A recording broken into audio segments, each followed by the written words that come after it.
你，你们好。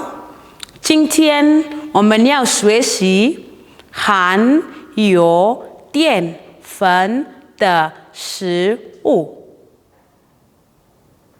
饭是raíz，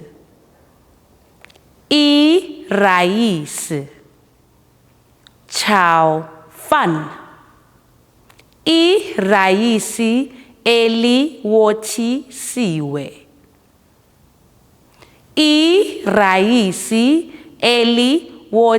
sirve，饺子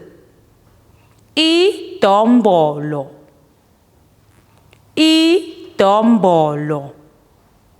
让我们再说一次raíz